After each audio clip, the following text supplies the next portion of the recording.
Hello everybody and welcome back to F122 with me, Dan, and the Slothz team after what has been an absolutely painful past hour for me.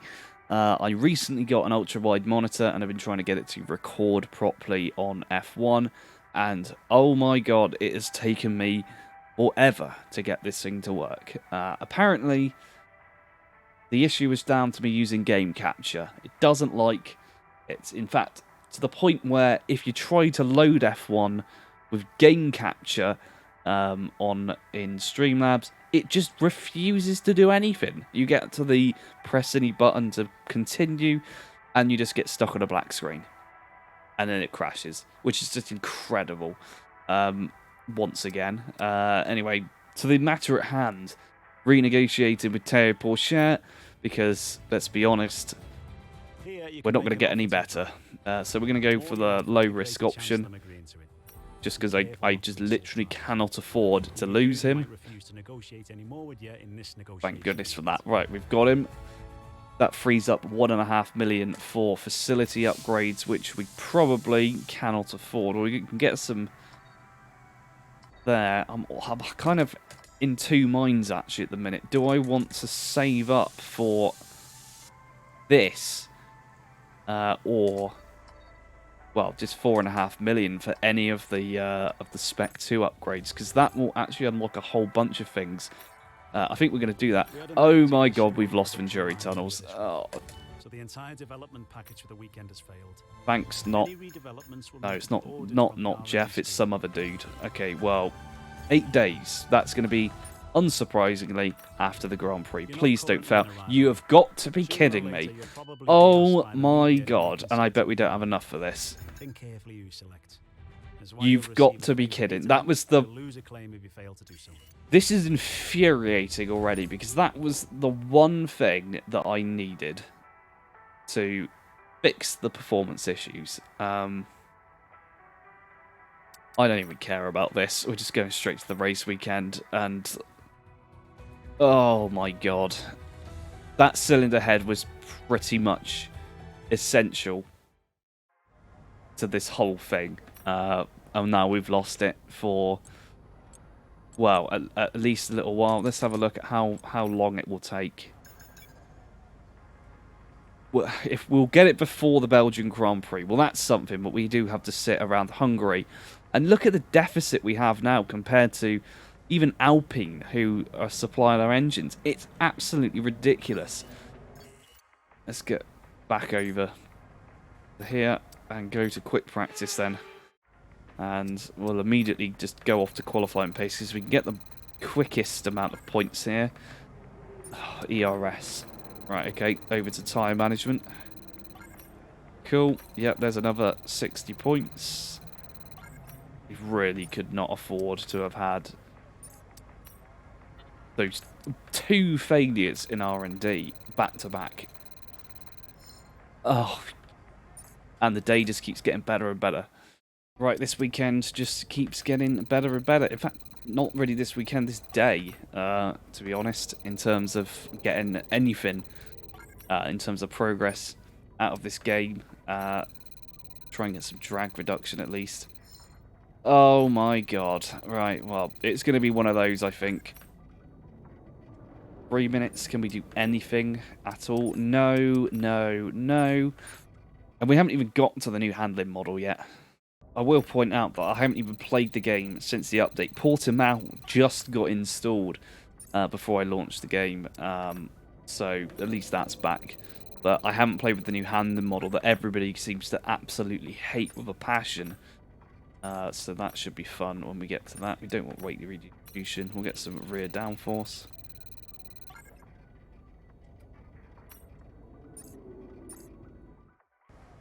Okay, so right before we head to the race, let's go and grab that cylinder head again, and hopefully we actually get it. But look at that. We're not even going to get halfway the distance up to AlphaTauri in terms of power unit development. We can't buy the magnetic compound like we wanted to potentially last time. We can't get weight redistribution. Well, we're working on cable assembly anyway. We can't even buy wing mirrors. So that one failure has hampered, well, two failures have hampered us fairly significantly here. And over in the progress history, thankfully Williams haven't increased their lead over us, at least in this race. We'll have to see what happens by Belgium. We're going to be significantly far behind.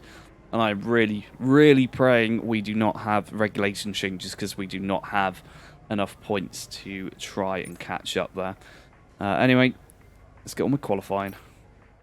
So it's over to qualifying for the Hungarian Grand Prix, and as you can see, we had a slight mix-up with the components that we put into the car. They are, of course, all of the broken ones, so this isn't going to be very good whatsoever, and no, it is not. So it's over to the Grand Prix then, in Hungary. We've passed the halfway mark, of course, in France last time out. So we're downhill now until the end of the season, and of course, based on the performance of the car, we'll be downhill in that respect as well. So all that's left to say before we get underway with the starting grid is don't forget to hit that like button, hit that subscribe button, and turn on that notification bell so you know when the next video is uploaded. And well, it's time to see just how bad things are getting. It's all downhill until the end of the season from here, trust me. But today it's Charles Leclerc lining up alongside Lando Norris in the McLaren on the front row in Hungary, followed by George Russell and Lewis Hamilton, the Mercedes duo. Behind them we have Sergio Perez and Max Verstappen in the two Red Bulls, followed by, on the penultimate row of the top 10, Daniel Ricciardo and Fernando Alonso, of course, who moved to Aston Martin recently. His teammate Esteban Ocon and Carlos Sainz round out the top 10. Further down the order we have Sebastian Vettel and Yuki Tsunoda, followed by their teammates Pierre Gasly and Lance Stroll in the AlphaTauri and the Aston Martin. Behind them, Nicholas Latifi, who moves up the order thanks to some penalties alongside Kevin Magnussen. Then we have Alex Albon alongside Valtteri Bottas, who I believe is one of the cars who took a penalty. Zhou Guanyu, again, as well as Mick Schumacher, also taking penalties, which means on the back row it's Radiant Slothz and Théo Pourchaire.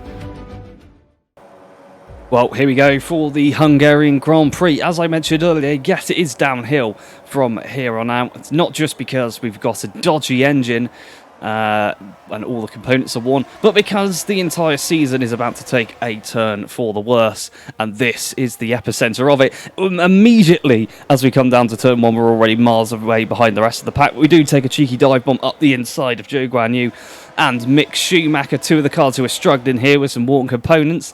And yes, we stay ahead of our teammate. Down the inside of the two Williams is there into the second hairpin alongside Alex Albon trying to force the Williams out wide. And yes, we do.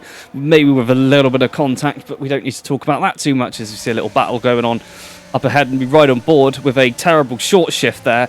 The engine power unit not looking too good. And you can see there it is in all of its fiery glory, I suppose. As we continue on through Hungary, of course, lap one being the best opportunity that we have to try and get through some of the pack, and then ideally just get in the way all the way to the checkered flag to try and maintain position. I'm pretty sure at this point that the 8 points we scored in Silverstone was a complete fluke, or perhaps I was so fucking jacked up on drugs and alcohol that I did not consume that day. That, well, actually, that's a lie. I was actually drinking the night before. I was actually hungover, so perhaps that is the secret to getting this car to perform well. Earlier on in the video, I think I mentioned the new handling system. This is actually the first race that we did since that update, and, well, all the setups are wrong. That might have something to do with the fact that we're so bad. As we rejoin on lap 3, Understeer Central was the theme of the final 8 races of the season. I have made it to season 2, unfortunately. I don't know how well we're performing, but you'll see how that goes when we get to it in these videos. But for now, though, we're still following Alex Albon in P18. Not Jeff giving us a lecture about the energy store breaking. You can see the battery is nearly empty already after just 3 laps completed. It didn't start off with very much either. And also an interesting graphic as Mick Schumacher goes up the inside of us, and we absolutely have no chance of fighting this. He's already pulling away when we've got overtake on. And, well, there you go. he is past us. As you can see by the ERS graphic, for some reason the battery drains from right to left. As we get a Williams up the outside, we do make contact with him, and that scares him off. But for some reason, if the battery is already depleted via some wear on the component, if for some reason it drains from left to right, so you can't actually see how bad it is. Anyway, I just left some of this in here just to see how bad it is coming through these corners. And yes, it does look quite shocking, actually. The amount of speed that we're having to knock off to go through these 90-degree corners is absolutely ridiculous.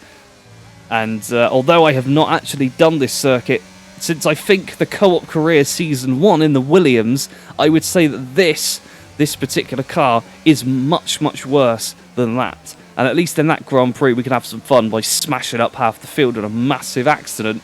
Not an option for us here, as everyone ahead comes into the pits. We'll just see how far behind we are as we come round the final corner. There are Schumacher and Bottas, and we haven't quite been able to catch up to whoever is leading. They're just ahead of Hamilton. Zhou Guanyu up the inside into turn 1. We're going to have to show him a bit of the old racing experience here as we actually get good traction out of the corner. He locks up going into the second hairpin. Bit of over rotation on the car, but we do get it through. We are now under massive pressure though from the Alfa Romeo. We go very defensive, using high revs to try and get the most out of each gear, and we do scare him off with potentially some contact. But again, we don't need to discuss that, do we? As we follow through into the chicane, smashing into the curb to try and take as much of it as possible, hopefully trying to make us go a little bit faster. It's not working, but it's the thought that counts.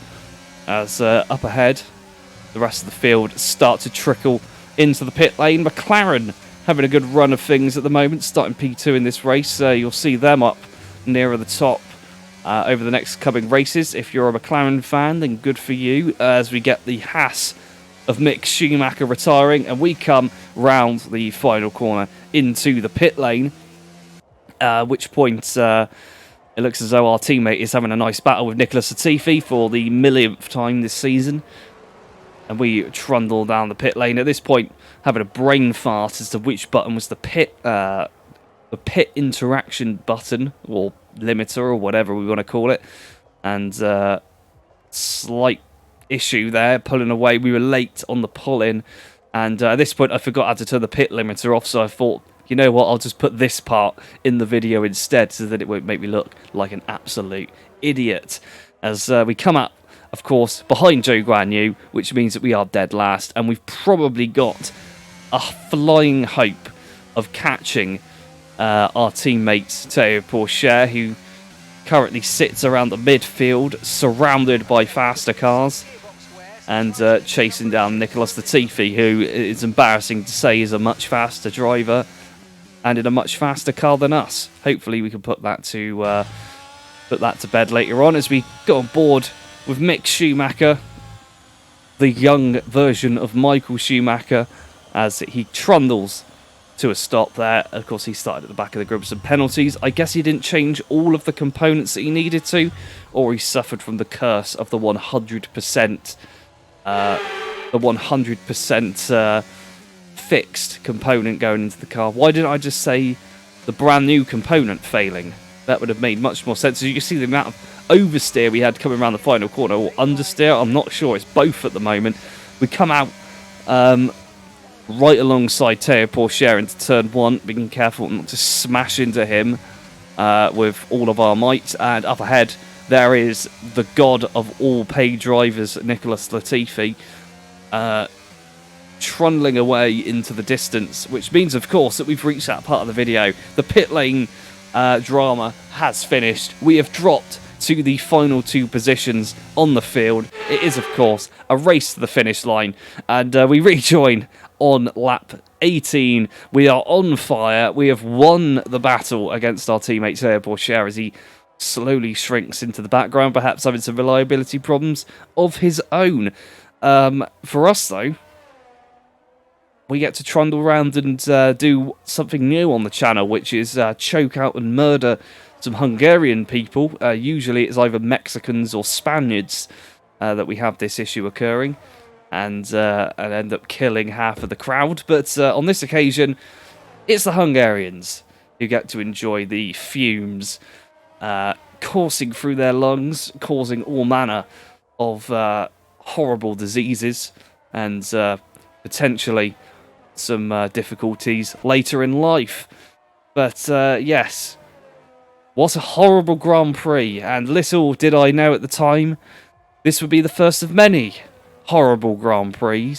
Hopefully by the time I record the next video I will have done the first race of Season 2 and I could come back to you with some hope, if anything, that things are going to get better. But strap in for what will be the second half of Season 1 and a total botch of every single race you can think of. We crash at the finish line and actually allow Théo Pourchaire to cross the line first by just under a tenth of a second, potentially. I don't even know at this point. Maybe the reason we're so slow is because we don't have matte paint on the car. I'm not changing it, but maybe that is the reason. Maybe Codemasters need to release some better liveries as well. That might make things a little bit better. But Charles Leclerc somehow picks up the win. Carlos Sainz nowhere near the top. At least I didn't see him near the top. I wasn't looking. We'll see where he finished in a minute. Lando Norris retains P2 and Lewis Hamilton picks up the final spot on the podium. Yes, how great it would be to be up there fighting with them. Especially Lando Norris, who, if you've watched any of the F1 2021 content on this channel, you will know that Lando Norris is almost unbeatable on there in that series after Season 2. Moving to Red Bull, winning nearly every race under the sun. We couldn't beat him. And in fact, actually, in the unreleased Season 6, he stayed at Red Bull and was whooping our asses again. So the fact that he's up there and winning in that McLaren, quite worrying to us. We'll have to see how Season 2 goes. We don't know what the car performance is going to be like. But for now, let's move on to the final results. Alrighty then, and it's Charles Leclerc taking the win and the fastest lap at the Hungarian Grand Prix, followed by Lewis Hamilton and Lando Norris on the podium. Somehow got them mixed up earlier on. Behind them we have Max Verstappen, George Russell, Sergio Perez, Daniel Ricciardo, Fernando Alonso, Carlos Sainz, and running at the top 10 is Esteban Ocon. This means that over in the Drivers' Championship, Charles Leclerc retakes the lead after a very long stint away from the top spot, followed by his teammate Carlos Sainz and Lewis Hamilton in that tight battle for the win. George Russell sits in P4 ahead of Max Verstappen and Sergio Perez. Then we have Fernando Alonso, Lando Norris, Kevin Magnussen, and Valtteri Bottas running out the top 10. Further down the order we have Esteban Ocon, Daniel Ricciardo, Pierre Gasly, and ourselves on 8 points apiece.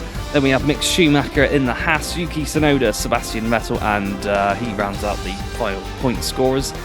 Lance Stroll, Joe Guan Yu, Alex Albon, Théo Pourchaire, and Nicolas Latifi round out the field. And over at the Constructors, it remains the same as per usual. Ferrari in the lead ahead of Mercedes, followed by Red Bull in third. Then we have Alpine, McLaren, Haas, Alfa Romeo, AlphaTauri, Slothz, Aston Martin, who apparently move up the table after every single race according to David Croft, and Williams at the back. That's all for now. Don't forget to like, comment, and subscribe, and we'll see you in the next one.